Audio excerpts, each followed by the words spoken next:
भाई पहलवान सुनिए, तुम्हारी भूल है कि वो मुझे मिस कॉल करती है। बहुत शुक्रिया, क्योंकि मुझे तो यहाँ से कुछ बजट मिलने वाला नहीं है, इसी में देना पड़ेगा।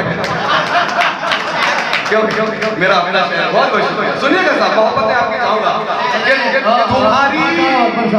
तुम्हारी भूल है कि वो मुझे मिस कॉल करती है, मेरी चाहत को वो लड़की सदा अनमोल करती है।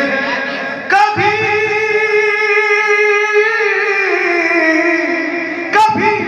एहसास अंधे पन को वो होने नहीं देती, और मेरी बेटी मुझे हर रोज वीडियो कॉल करती।